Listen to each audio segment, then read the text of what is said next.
hour. I am professor, actually Beeson Professor of Inductive Biblical Studies at Asbury Theological Seminary. I was talking this afternoon with Dr. James Kuist, who is a son of Dr. Howard Tillman Kuist, one of the pioneers and most significant figures in the history of the inductive biblical study movement. Dr. Kuist was a student of W. White at the Biblical Seminary in New York, later taught at the Biblical Seminary, then taught at Union Theological Seminary in Virginia, and finally for 20 years was a Charles T. Haley Professor of Biblical Theology for the teaching of English Bible at Princeton Theological Seminary. He died in Princeton in 1964. We're very pleased that Dr. Kuist has agreed to talk with us about his father, about his memories of him, about his impressions of him, about his legacy. So, Jim, thank you very much. Well, it's a pleasure, David. I'd like to begin with the beginning, and that has to do really with family background. Can you tell us something about your family and where your father came from, as it were? Well, he was born in Highland Park, Illinois, in 1895.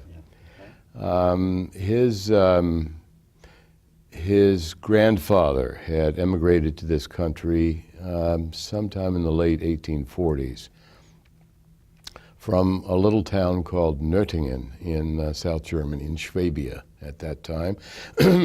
And great-grandfather came over with a couple of his brothers. They located around Rochester, New York, where very quickly he married a woman named Philippina Meyer, who came from a town close by there in Germany. I don't know whether they had met before or whether they happened to both fetch up in northern New York State. At any rate, they were married.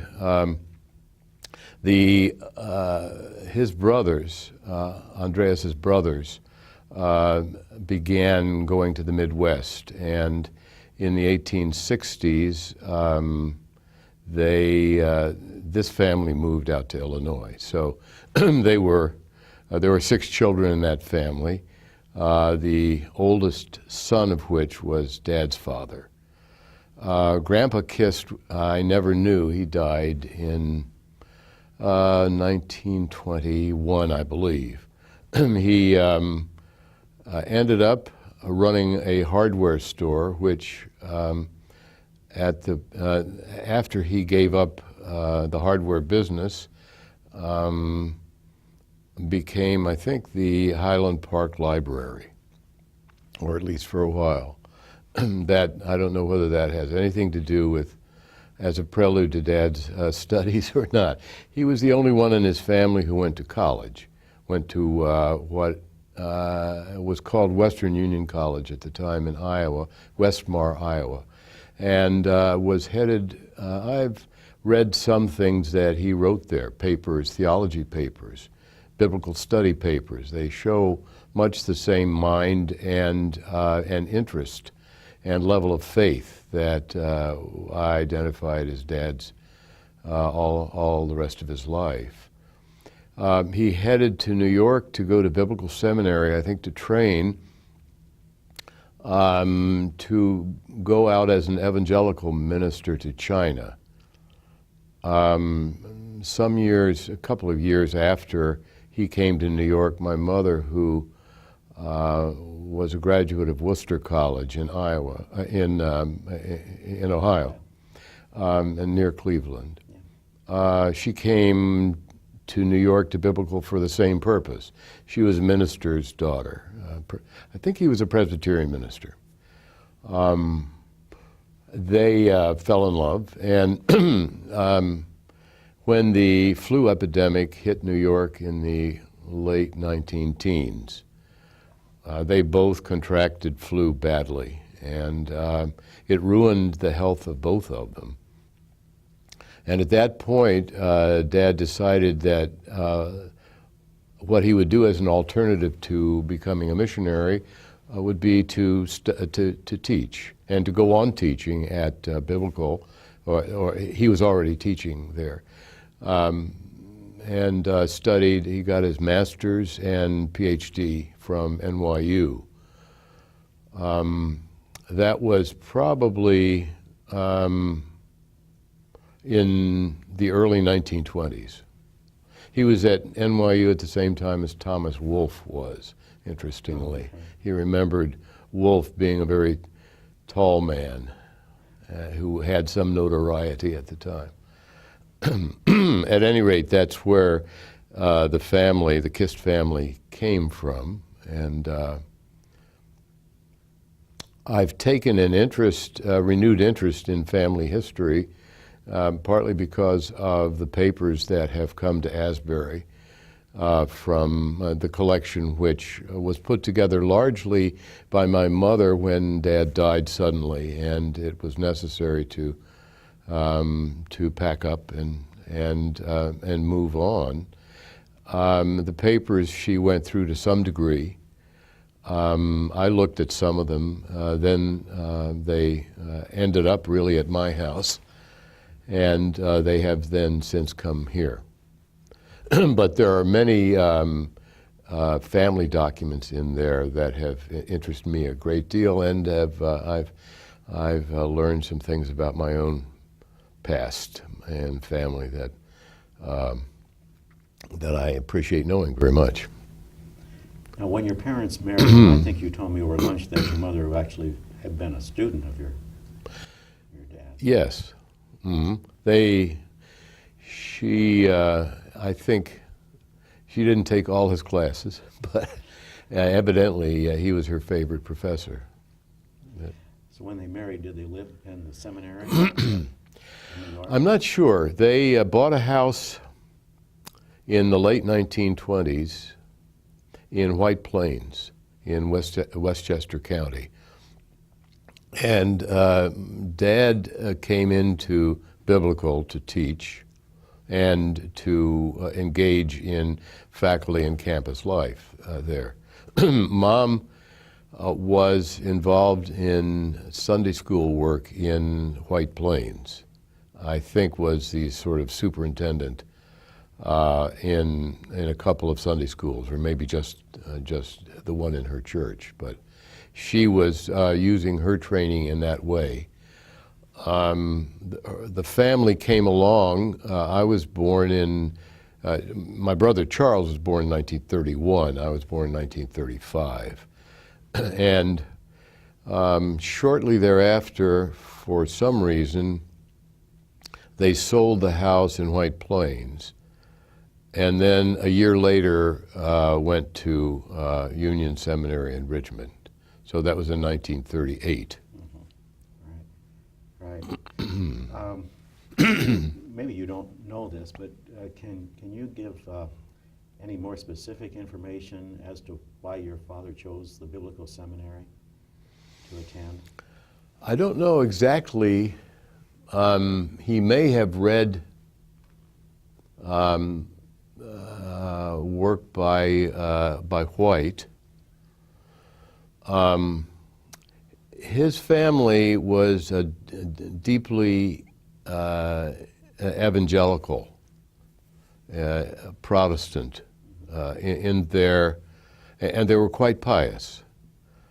Among the papers that I found in the collection here is a 16-page diary which was kept by his father and his mother in their first year and a half of marriage. It's really a spiritual diary, what they prayed about, how their religious family life was going forward. And so they were, this was a kind of Christian piety which was deeply personal. And Dad and all members of his family, that is, Dad and,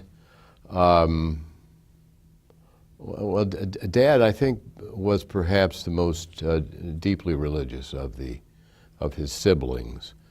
He had an older sister and one older brother, one younger brother.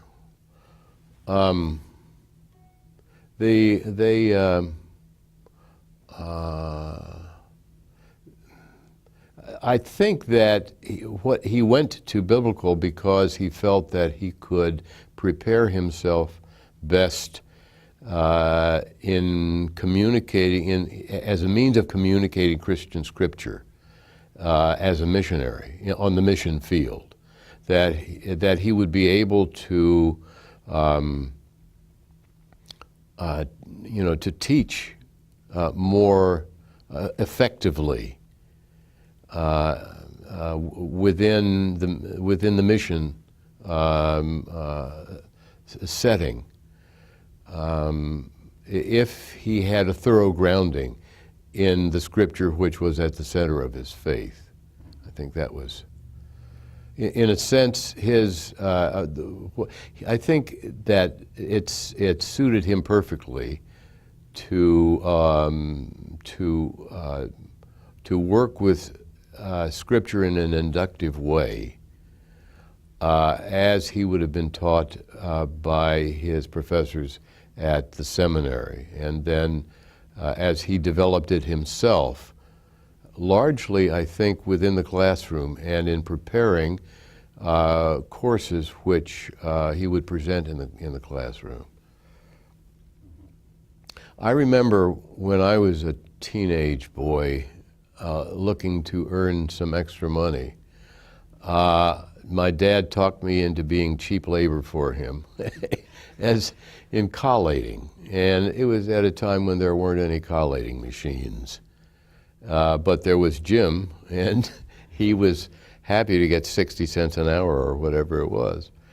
And I remember setting up 20 pages, 25 pages, which I would collate, of workshop materials. I think he developed them for many, many courses, and they became kind of a staple of the mechanics of his courses. And having that intimate connection with him page by page, I saw what was, what the methodology. That's a fairly rudimentary introduction to inductive study, but it was a pathway that I recall. Yes. Now, of course, he was both a protege and a colleague of W.W. White at the Biblical Seminary, Mm-hmm. and others, perhaps Carolyn Palmer. And I remember that name, certainly. Can you tell us what kind of relationship your dad had with, particularly with White, what his assessment of White was? And Oh, I think he admired White a great deal. I never heard any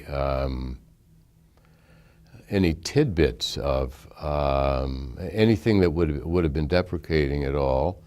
The kind of thing that might have worked into conversations. Mom knew the same people, and they were often conversing. As I was telling you earlier, we had family dinners every night. Looking back on it, I really treasure those times because I think I got to know my parents in a slightly different way because we conversed. And it wasn't just over whether or not I should be playing football on Sunday afternoon or something like that. We conversed about a lot of things, and a lot of those conversations took place at the dinner table.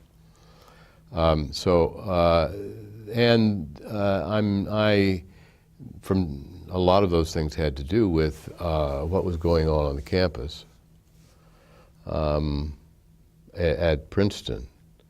But it also had to do with mutual friends. And it wasn't just a dinner table where we met. We would take family vacations in the summertime. We went up to a lake in Vermont, Lake Morey, for at least a month every summer for a number of years, and spent a lot of time together there.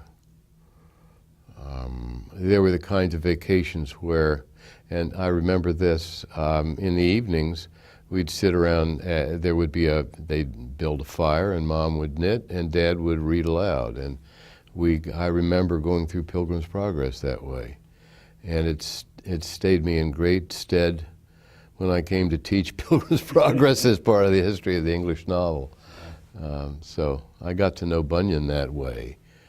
And many other books I recall their having read, sometimes poetry, but often it was a novel of some kind, a narrative. So your parents had the highest regard, personal regard for White. I think for White,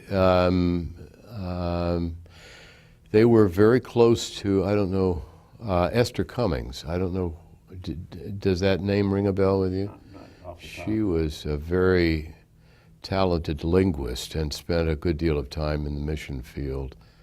And she was the only child of a man who, from his photograph, looks to me to be pretty eminent, but I don't know much about him. I remember that name in the conversation quite often.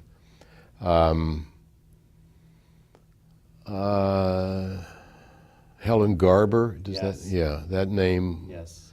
These were all people that they mentioned and mentioned very fondly. And sometimes it would be in terms of their further lives, because Mom and Dad were, had moved then to the South and then come to Princeton, and they were sort of out of the circuit. But then at the same time, Dad was speaking at many places where former biblical people had been or were involved. Now your father, of course, was ordained in the Presbyterian Church. I believe so, yeah. He preached. So, what kind of preacher was he? I heard some really good preaching growing up where I did. I would say he was a deliberate preacher. He was not folksy at all in his homiletic delivery. His sermons were more tightly controlled around the text than those of many of the preachers that I listened to. I would characterize his preaching as that way. It was a nice presence, a good presence. He was quite effective. I heard him as supply in summer churches, places where we happened to be, and they knew he was a preacher, so they had him in. But I also heard him in the pulpit at First Presbyterian in Princeton, and before a fairly demanding audience, and he was very good there. I remember his preaching a sermon when the translation came out. Was it the Revised Standard? That came out in 1946, and the whole Bible. That would have been when the whole Bible came out. I remember he was asked to preach the sermon that Sunday, or on the occasion of its unveiling. And that was at the First Presbyterian Church? Yes, I remember that. Mm-hmm. Did you ever sit in on his teaching? Never did, no. I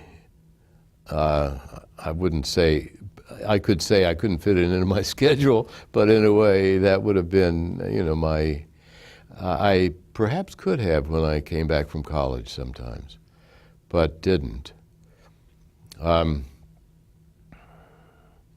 I wouldn't have wanted him to feel that I was there to observe, and I would, in a way, like to have.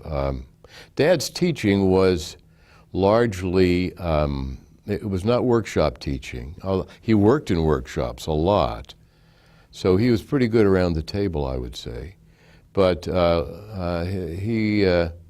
most of his courses were lecture courses. They were heavily enrolled, and I think he found that a comfortable position to be in, to talk from the podium. Did you get the impression, though, that he did include the interaction with students as part of his teaching? I'm not sure how much that went on in the classroom.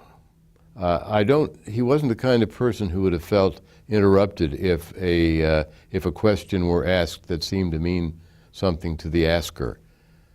He wouldn't have minded that. Mm-hmm. And it wouldn't have really thrown him off his rhythm, I think. Presumably, he enjoyed teaching at the Biblical Seminary. Mm-hmm. And yet when he was called to Union Seminary in Richmond in 1938, he went. Mm-hmm. Do you have any recollection or knowledge of the kinds of thinking that went on, both on the part of Union Seminary to invite him and on his part in accepting that invitation? I don't recall ever discussing that with them. Surely, at the time, I wouldn't have had any notion that we were moving. By the time I awakened to the fact that I had been born elsewhere but was living in Richmond, Virginia, I just accepted the fact that we were living there. I would think that the reason he moved was that he found it gave him an opportunity. An opportunity to be himself, perhaps, because while he was at Biblical, he was still a young man who had come up through the ranks.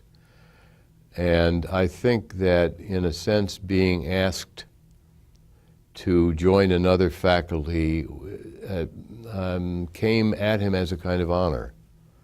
I would think that that was involved.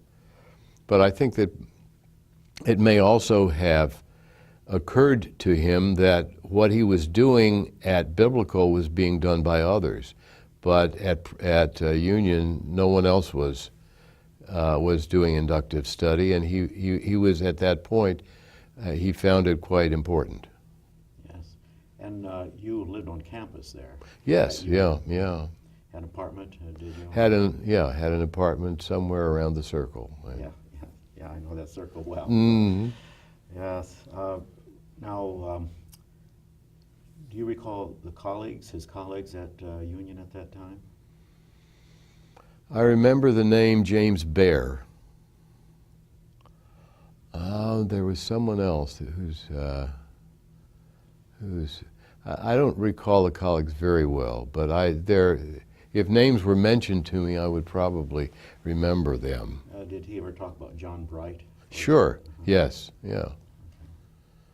And overlap there, I think. Yes, I rather think they did, and I think that they liked each other, and maybe didn't always agree, but it was a mutual respect. I remembered that he thought, well, Dr. Bright.